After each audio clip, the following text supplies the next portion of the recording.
Hi എല്ലാവർക്കും നമസ്കാരം. Welcome to my channel. It's me Athira.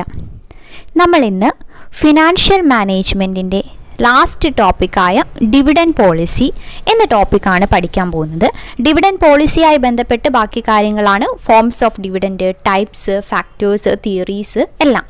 അപ്പോൾ ഇന്നോടുകൂടി നമ്മുടെ ഫിനാൻഷ്യൽ മാനേജ്മെൻറ്റ് എന്ന ചാപ്റ്ററും എന്ന മൊഡ്യൂളും തീരുകയാണ്. 10 മാർക്കാണ് ഫിനാൻഷ്യൽ മാനേജ്മെൻറ്റ് എന്ന മൊഡ്യൂളിൽ നിന്ന് PSC സിലബസ് പ്രകാരം പറഞ്ഞിരിക്കുന്നത്. അപ്പോൾ നമ്മൾ ഫിനാൻഷ്യൽ അക്കൗണ്ടിങ്ങും ഫിനാൻഷ്യൽ മാനേജ്മെൻറ്റും ഇവിടെ കംപ്ലീറ്റ് ചെയ്യുകയാണ്.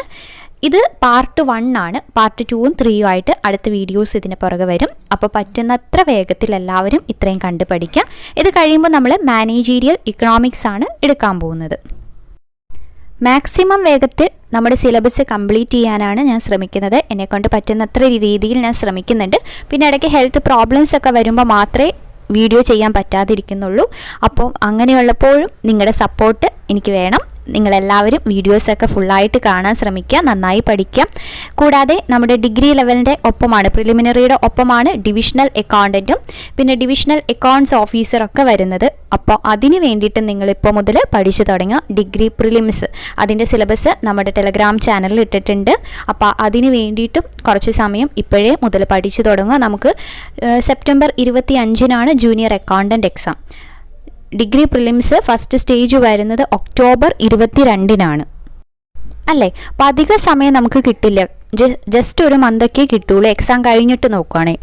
അതുകൊണ്ട് ഇപ്പം മുതൽ കുറച്ച് സമയം അതിനും വേണ്ടി നിങ്ങൾ വിനിയോഗിക്കാൻ വേണ്ടി ശ്രമിക്കാം. അപ്പോൾ നമുക്ക് ഇന്നത്തെ ക്ലാസ്സിലേക്ക് പോകാം.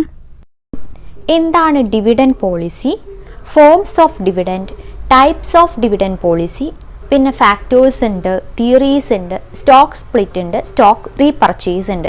ഇതൊക്കെ ഡിവിഡൻഡായി ബന്ധപ്പെട്ട കാര്യങ്ങളാണ്. ഇതാണ് നമുക്കിനി പഠിക്കാനുള്ളൂ. ഫിനാൻഷ്യൽ മാനേജ്മെൻറ്റിൽ നമ്മൾ ഓരോന്ന് കഴിയുന്തോറും ഇപ്പോൾ ഫിനാൻഷ്യൽ അക്കൗണ്ടിങ് കഴിഞ്ഞു, അത് കഴിയുന്തോറും നിങ്ങൾക്ക് ടൈം ഉള്ളപ്പോൾ എന്ത് ചെയ്യുക, റിവൈസ് ചെയ്യുക. ആ വീഡിയോസ് തന്നെ ഒന്നും കൂടി കണ്ട് റിവൈസ് ചെയ്യുക. വെറുതെ വച്ചിട്ടായാലും കേട്ടോണ്ടിരുന്നാലും മതി, കണ്ടില്ലെങ്കിലും അങ്ങനെ റിവൈസ് ചെയ്യുക. അപ്പോൾ ഫിനാൻഷ്യൽ മാനേജ്മെൻറ്റ് കഴിയുമ്പോഴും അതും എന്ത് ചെയ്യുക, റിവൈസ് ചെയ്യുക. ഇനി നമ്മൾ മാനേജീരിയൽ ഇക്കണോമിക്സ് ആണ് അടുത്ത ദിവസം മുതൽ എടുക്കുന്നത്. അത് കുറച്ചേ ഉള്ളൂ അല്ലേ, 2-3 വീഡിയോയിനുള്ളിൽ അത് എന്തായാലും തീരും. അപ്പോൾ നമുക്ക് ഡിവിഡൻഡ് പോളിസി നോക്കാം. അപ്പോൾ നമ്മൾ ആദ്യം ഡിവിഡൻഡ് എന്താണ്, dividend decision, financing decision, investment decision എന്നുള്ളതൊക്കെ പഠിച്ചു അല്ലേ. ആ ഫിനാൻസിങ് ഡിസിഷൻ പഠിച്ചപ്പോൾ അത് പഠിച്ചിരുന്നു. ഇനി എന്താണ് ഡിവിഡൻഡ്? നമുക്കറിയാം, നമുക്ക് പ്രോഫിറ്റ് ഉണ്ട്. ആ പ്രോഫിറ്റിൻ്റെ എത്രയോ ഒരു പാർട്ട് നമ്മൾ ഡിവിഡൻഡ് ആയിട്ടും കൊടുക്കും, മറ്റൊരു പാർട്ട് റീറ്റെയിൻഡ് ഏർണിങ്സ് ആയിട്ടും, ഡിസ്ട്രിബ്യൂട്ട് ചെയ്യാത്ത പാർട്ട് റീറ്റെയിൻഡ് ഏർണിങ്സ് ആയിട്ടും മാറ്റിവെക്കും അല്ലേ. ഇനി നോക്കി, dividend refers to that portion of a company's profit which are paid out to the share holders ഹോൾഡേഴ്സിന് കൊടുക്കുന്ന കമ്പനി പ്രോഫിറ്റിൻ്റെ ഒരു പോർഷനെയാണ് എന്ത് പറയുക, ഡിവിഡൻഡ് എന്ന് പറയുന്നത്.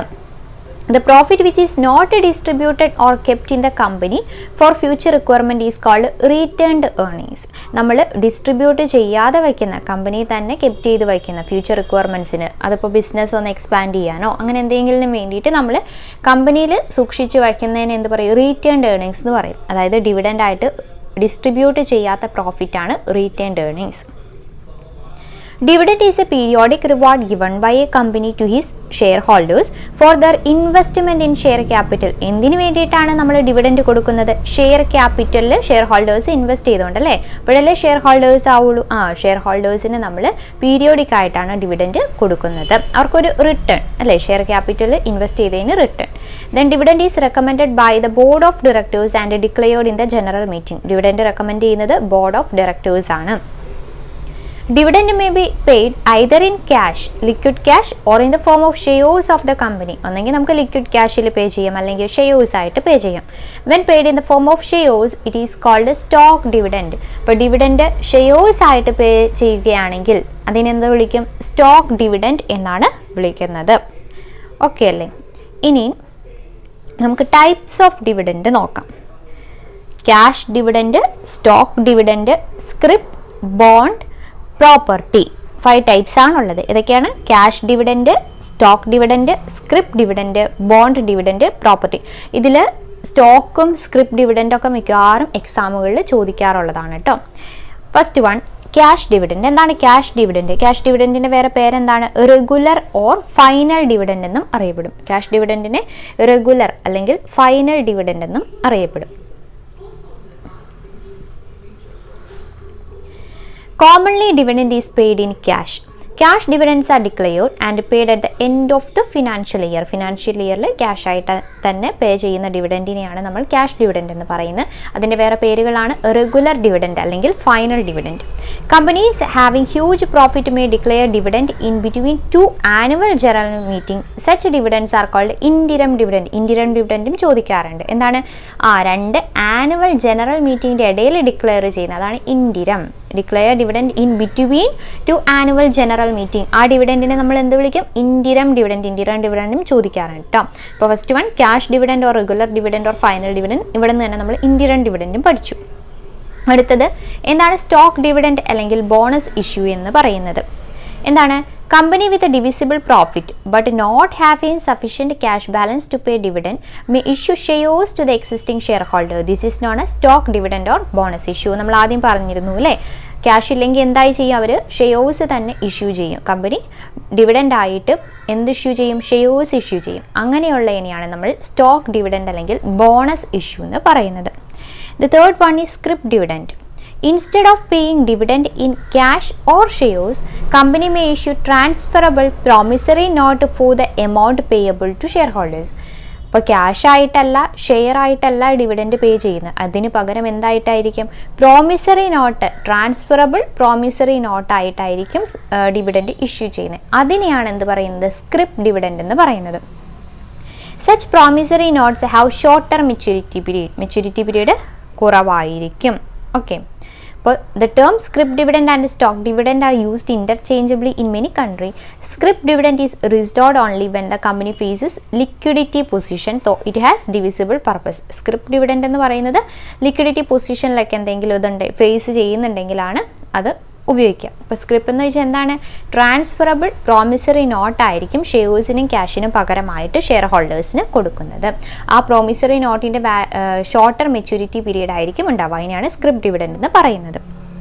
ഇനി bond dividend. When dividend is paid in the form of debentures or bond with a long-term maturity period and a fixed interest rate, it is called a bond.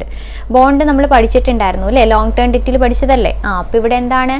Dividend എന്തുമായി pay ചെയ്യുന്നു? In the form of debentures or bond. Debenture ആയിട്ടോ bond ആയിട്ടോ dividend pay ചെയ്യുന്നു. ഇവിടെ maturity എങ്ങനെയാണ്? Long term maturity പീരീഡുമാണ്, fixed interest റേറ്റും ഉണ്ട്. അപ്പോൾ അതിനെയാണ് ബോണ്ട് ഡിവിഡൻഡ് എന്ന് പറയുന്നത്. അതൊക്കെ കണക്ട് ചെയ്ത് പഠിക്കണം കേട്ടോ. സ്ക്രിപ്പ് എന്ന് കേൾക്കുമ്പോൾ എന്ത് ഓർമ്മ വരും? പ്രോമിസറി നോട്ട് ഓർമ്മ വരും. സ്റ്റോക്ക് ഡിവിഡൻഡ് എന്ന് കേൾക്കുമ്പോൾ എന്ത് ഓർമ്മ വരും? ഷെയർസ് ആയിട്ട് കൊടുക്കുന്നത്, അങ്ങനെ ഓർമ്മ വരണം. ഇനി എന്താണ് property dividend? In rare cases, dividend may be paid in the form of asset instead of paying dividend in cash. അത് റയർ ആയിട്ടുള്ള കേസിലാണ് അസറ്റിൻ്റെ ഫോമിൽ ഡിവിഡൻഡ് പേ ചെയ്ത് കഴിഞ്ഞാൽ അതിനെ എന്ത് വിളിക്കും? പ്രോപ്പർട്ടി ഡിവിഡൻഡ് എന്ന് വിളിക്കും. This is adopted normally in the case of liquidation of company. ഇത് സാധാരണ ലിക്വിഡേഷൻ ഓഫ് കമ്പനീസിലാണ്, ആ ടൈമിലാണ് നമ്മൾ ഇത് പ്രോപ്പർട്ടി ഡിവിഡൻഡ് സാധാരണയായിട്ട് അഡോപ്റ്റ് ചെയ്യാറ്. ഓക്കെ. ഇപ്പോൾ ഡിവിഡൻഡ് പോളിസി എന്താണ്, ഡിവിഡൻഡ് എന്താണ്, പിന്നെ എന്താ പഠിച്ചത്? Stock dividend, types of dividend പഠിച്ചു. അതിൽ ഇൻഡിരം ഡിവിഡൻഡും ഓർത്ത് വയ്ക്കുക. ഇൻഡിരം ഡിവിഡൻഡും ചോദിക്കാറുണ്ട്. ഇനി ഡിവിഡൻഡ് പോളിസി എന്താണെന്ന് നമുക്ക് നോക്കാം. എന്താണ് ഡിവിഡൻഡ് പോളിസി എന്ന് പറയുന്നത്? ഇതൊരു ഇൻട്രൊഡക്ഷൻ കൊടുത്തേക്കുന്നതാണ്, നോക്കിയാലോ.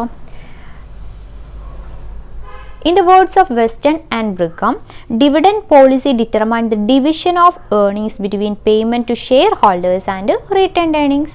അതായത് നമുക്ക് പ്രോഫിറ്റ് ഉണ്ട്, അതിൽ നിന്ന് എന്തോരം ഷെയർ ഹോൾഡേഴ്സിന് എന്തോരം റീറ്റെയിൻഡ് ഏർണിങ്സ് അത് ഡിറ്റർമിൻ ചെയ്യുക. ആ ഡിവിഷൻ ഡിറ്റർമിൻ ചെയ്യുന്നതിനെയാണ് നമ്മൾ ഡിവിഡൻഡ് പോളിസി എന്ന് പറയുന്നത്.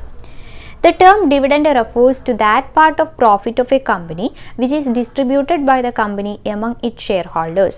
It is the reward of the shareholders for investment made by them in the share of the company. Dividend എന്താണെന്ന് നമുക്കറിയാം.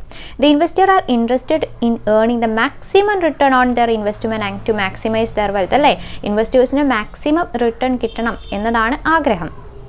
അങ്ങനെ കമ്പനിക്കാണെങ്കിൽ അവരുടേതായ ഇതിന് വേണ്ടിയിട്ട്, ഇപ്പോൾ കമ്പനിയുടെ ഒരു എക്സ്പാൻഷന് വേണ്ടി, ഗ്രോത്തിന് വേണ്ടിയൊക്കെ കുറച്ച് ഭാഗം യൂസ് ചെയ്യണം എന്നായിരിക്കും ആഗ്രഹം അല്ലേ.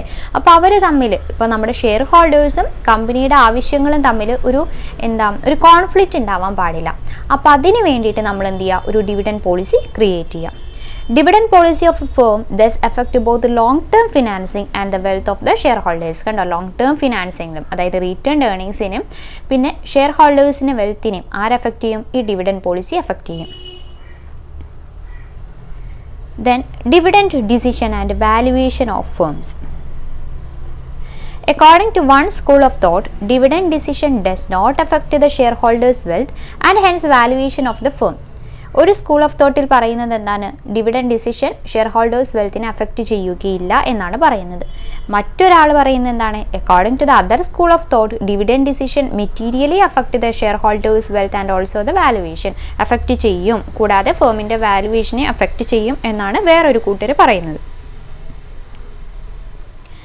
ഓക്കെ, അപ്പം ഡിവിഡൻഡ് പോളിസി എന്ന് പറയുന്നത് എന്താണ്, റീറ്റെയിൻഡ് ഏർണിങ്സും ഷെയർ ഹോൾഡേഴ്സിനുള്ള പേയ്മെൻറ്റും, അതായത് ഡിവിഡൻറ്റും അതിൻ്റെ ഡിവിഷന് ഡിറ്റർമൈൻ ചെയ്യുന്ന പോളിസിനെയാണ് ഡിവിഡൻഡ് പോളിസി എന്ന് പറയുന്നത്. ഇനി നമുക്ക് ടൈപ്സ് ഓഫ് ഡിവിഡൻഡ് പോളിസി പഠിക്കാനുണ്ട്. Types of dividend policy, types നോക്കണം. ടൈപ്സ്, ഡിവിഡൻറ്റിൻ്റെ ടൈപ്സും ഡിവിഡൻഡ് പോളിസിയുടെ ടൈപ്സും ഇമ്പോർട്ടൻ്റ് ആണ്. എന്തൊക്കെയാണ് ഡിവിഡൻഡ് പോളിസിയുടെ ടൈപ്സ്? ഒന്നാമത്തത് stable dividend policy. Stable dividend policy, well-established and financially sound company commonly follow a stable dividend payment policy. അപ്പോൾ ആരാ അത് ഫോളോ ചെയ്യുന്നത്? well-established and financially sound കമ്പനിയാണ്. Such a company can pay dividend even if there are fluctuations in yearly net profit. ഇപ്പോൾ financially sound ആയിട്ടുള്ള കമ്പനിക്ക് എന്ത് ചെയ്യാൻ സാധിക്കും, നെറ്റ് പ്രോഫിറ്റിൽ എന്തെങ്കിലും ഫ്ലക്ച്വേഷൻസ് സംഭവിച്ചാലും ഡിവിഡൻഡ് പേ ചെയ്യാൻ സാധിക്കും. Thus stable dividend policy implies regular and consistent payment of dividend irrespective of after tax profit. Profit നോക്കുന്നില്ല, റെഗുലർ ആയിട്ടും കൺസിസ്റ്റൻ്റ് ആയിട്ടും ഡിവിഡൻഡ് പേ ചെയ്യുന്നു. അതിനെയാണ് സ്റ്റേബിൾ ഡിവിഡൻഡ് പോളിസി എന്ന് പറയുന്നത്. കൺസിസ്റ്റൻ്റ് ആയിട്ട് പേ ചെയ്യുന്നു, അത്രയുള്ള ഹെഡിങ്ങിൽ നിന്ന് തന്നെ നമുക്കത് മനസ്സിലാക്കിയെടുക്കാൻ സാധിക്കും. അടുത്തത് stable dividend policy may be in the forms, 3 ഫോംസിൽ: constant dividend per share, constant percentage of earning, constant dividend plus extra dividend. അങ്ങനെ 3 ടേംസിലാണ് വരുന്നത്. ഒന്നാമത്തത് pay fixed amount of dividend every year irrespective of the fluctuation in profit. നമ്മൾ ആദ്യം പറഞ്ഞ കാര്യം തന്നെ അല്ലേ, ഫിക്സഡ് എമൗണ്ട് എല്ലാ വർഷവും പേ ചെയ്യുന്നു, പ്രോഫിറ്റിൻ്റെ ഫ്ലക്ച്വേഷൻസ് ഒന്നും നോക്കുന്നില്ല. പെർസെൻറ്റേജ് എന്ന് പറയുന്നത് എന്തായിരിക്കും, distribute A fixed percentage of net profit every year. ഒരു ഫിക്സഡ് പെർസെൻറ്റേജ് എല്ലാ വർഷവും ഡിവിഡൻ്റ് ആയിട്ട് കൊടുക്കുന്നു. അതാണ് കോൺസ്റ്റൻറ്റ് പെർസെൻറ്റേജ് ഓഫ് ഏർണിംഗ് എന്ന് പറയുന്നത്. Then constant dividend plus extra dividend. അതെന്താണ്? When a company follow this policy, a fixed minimum rate of dividend per share will be paid every year. ഒരു fixed ആയിട്ട് minimum rate of dividend pay ചെയ്യും. അത് കൂടാതെ extra ഡിവിഡൻഡും declare ചെയ്യും. ഇപ്പോൾ കമ്പനിക്ക് huge profit കൂടിയ സമയത്ത് എന്ത് ചെയ്യും, കമ്പനി എക്സ്ട്രാ ഡിവിഡൻഡും ഡിക്ലെയർ ചെയ്യും. അതാണ് കോൺസ്റ്റൻറ്റ് ഡിവിഡൻഡ് പ്ലസ് എക്സ്ട്രാ ഡിവിഡൻഡിൽ വരുന്നത്. ഓക്കെ, അപ്പോൾ ഒന്നാമത്തേതായിരുന്നു stable dividend policy. Stable dividend പോളിസിയിൽ വരുന്ന 3 എണ്ണമാണ്: constant dividend per share, constant percentage of earning, constant dividend plus extra dividend. അടുത്തത് regular stock dividend policy. Instead of paying dividend in cash, some company make a bonus issue periodically. Bonus issue എന്ന് പറയുന്നത് എന്തായിരുന്നു? Stock dividend, അതായത് shares ആയിട്ട് കൊടുക്കുന്നു. Bonus issue or stock dividend help company to distribute dividend without any cash outflow. Since the shareholders get shares at face value, they can sell off the shares in market if required and collect cash. Otherwise, they can hold the share, which increases the stakeholding and get capital appreciation in the form of increased market value of shares in future. എന്താണ് regular stock dividend policy എന്ന് പറയുന്നത്? ക്യാഷിന് പകരമായിട്ട് ഇവിടെ company bonus issue ആണ് നടത്തുന്നത്. Bonus ഇഷ്യൂവിൻ്റെ വേറെ പേരാണ് stock dividend. അതായത് ക്യാഷിന് പകരമായിട്ട് ക്യാഷ് ഔട്ട്ഫ്ലോ ഉണ്ടാവാതിരിക്കാൻ അവരെന്ത് ചെയ്യുന്നു? ഷെയർസ് വിൽക്കുന്നു. അതാണ് റെഗുലർ സ്റ്റോക്ക് ഡിവിഡൻഡ് പോളിസിയിൽ വരുന്നത്. Then regular dividend plus stock dividend policy. It give regular dividend in cash and extra dividend in form of bonus shares. ഇത് റെഗുലറായിട്ട് ക്യാഷ് കൊടുക്കുകയും ബോണസ് ഇഷ്യൂ, എക്സ്ട്രാ ഡിവിഡൻഡ് എങ്ങനെ ചെയ്യും? ബോണസ് ഇഷ്യൂ, അതായത് shares വഴി കൊടുക്കുകയും ചെയ്യുന്നു. അതിനെയാണ് regular dividend plus stock dividend policy. Stock ഡിവിഡൻഡും ബോണസ് ഇഷ്യൂ സെയിം ആണ്. The last one is irregular. Irregular എന്ന് കേൾക്കുമ്പോൾ പറയാം അല്ലേ, ഇർറെഗുലർ ഡിവിഡൻഡ് പോളിസി എന്താണ്? Company with highly fluctuating income streams cannot follow a stable dividend policy. Profit മാറി മറിഞ്ഞുകൊണ്ടിരിക്കുകയാണെങ്കിൽ അല്ലേ, ഇൻകം മാറി മറിഞ്ഞുകൊണ്ടിരിക്കുകയാണെങ്കിൽ അവർക്ക് സ്റ്റേബിൾ ഡിവിഡൻഡ് പോളിസി കൊടുക്കാൻ സാധിക്കില്ല. അങ്ങനെയുള്ളപ്പോൾ കമ്പനി ചെയ്യുന്നതാണ് irregular dividend policy. As the name suggest, such company offer very high rate of dividend during times of good profit. Profit കൂടുമ്പോൾ ഹൈ റേറ്റ് ഓഫ് ഡിവിഡൻഡ് ആയിരിക്കും ഇങ്ങനത്തെ കമ്പനികൾ ഓഫർ ചെയ്യുക. അപ്പോൾ ലോ പ്രോഫിറ്റ് വരുമ്പോഴോ അതേ അനുസരിച്ച് റേറ്റ് ഓഫ് ഡിവിഡൻഡും കുറയും. അതാണ് ഇർറെഗുലർ ഡിവിഡൻഡ് പോളിസിയിൽ വരുന്നത്. അപ്പോൾ ഇതെല്ലാവർക്കും മനസ്സിലായി എന്ന് വിശ്വസിക്കുന്നു. എന്തൊക്കെ കാര്യങ്ങൾ നമ്മളിന്ന് പഠിച്ചു? ഇനി നമുക്ക് പഠിക്കാനുള്ളത് ഡിറ്റർമിനൻസ് ആണ്. അത് നമുക്ക് നോക്കാം. അതിനു മുമ്പ് ഡിവിഡൻഡ് എന്താണ്, dividend decision, dividend policy. Dividend decision നമ്മൾ കഴിഞ്ഞൊരു ക്ലാസ്സിൽ പഠിച്ചതായിരുന്നു. ഒന്ന് നമ്മൾ ഡിവിഡൻഡ് പോളിസി പഠിച്ചു, ടൈപ്സ് ഓഫ് ഡിവിഡൻഡും പഠിച്ചു, ടൈപ്സ് ഓഫ് ഡിവിഡൻഡ് പോളിസി പഠിച്ചു. ഈ 4 ടൈപ്സ്, 2 ടൈപ്സ് ഇപ്പോൾ ഇവിടെ പറയുവാണെങ്കിൽ ഡിവിഡൻഡ് പോളിസിയുടെ 4 ടൈപ്സ് ഇമ്പോർട്ടൻ്റ് ആണ്. പിന്നെ നമ്മൾ ആദ്യം പഠിച്ച ഡിവിഡൻറ്റിൻ്റെ ടൈപ്സും വെരി വെരി ഇമ്പോർട്ടൻ്റ് ആണ്. സ്ക്രിപ്റ്റ് ഡിവിഡൻറ്റ്, പിന്നെ ബോണസ് ഇഷ്യൂ, ഇൻറ്ററം ഡിവിഡൻറ്റ് ഒക്കെ ചോദിക്കാറുണ്ട്. അപ്പോൾ എല്ലാവരും നന്നായി തന്നെ അത് പഠിക്കുക. ഇനി നമുക്ക് ഇത് അടുത്ത വീഡിയോ ആയിട്ട് ബാക്കിയിടാം കേട്ടോ. ഡിറ്റർമിനൻസും ഉണ്ട്, തിയറീസ് ഇമ്പോർട്ടൻ്റ് ആണ്. അപ്പോൾ അതൊക്കെ നമുക്ക് അടുത്ത വീഡിയോ ആയിട്ട് ഇടാം. അപ്പോൾ എല്ലാവരും അതിന് മുന്നേ എല്ലാവരും ഇത്രയും നന്നായി പഠിക്കുക. നമുക്ക് ഇന്ന് തന്നെ ഈ ഫിനാൻഷ്യൽ മാനേജ്മെൻറ്റ് എന്ന ചാപ്റ്റർ തീർക്കാം. അപ്പോൾ ആദ്യമായിട്ട് ആരെങ്കിലും എൻ്റെ ചാനൽ കാണുന്നുണ്ടെങ്കിൽ സബ്സ്ക്രൈബ് ചെയ്യുക. നിങ്ങൾക്ക് എന്തെങ്കിലും സജഷൻസോ എന്തെങ്കിലും കാര്യങ്ങൾ പറയാനുണ്ടെങ്കിൽ അതും കമൻറ്റിലൂടെ രേഖപ്പെടുത്തുക. കൂടാതെ ക്ലാസ്സിലെ അഭിപ്രായവും നിങ്ങൾ കമൻറ്റിലൂടെ രേഖപ്പെടുത്തുക. ലൈക്കും ചെയ്യുക, നിങ്ങളുടെ കൂട്ടുകാർക്കും ഷെയർ ചെയ്ത് കൊടുക്കുക. അപ്പോൾ നമുക്ക് അടുത്ത പാർട്ടുമായിട്ട് വേഗം തന്നെ വരാം. അതുവരെ താങ്ക് യു.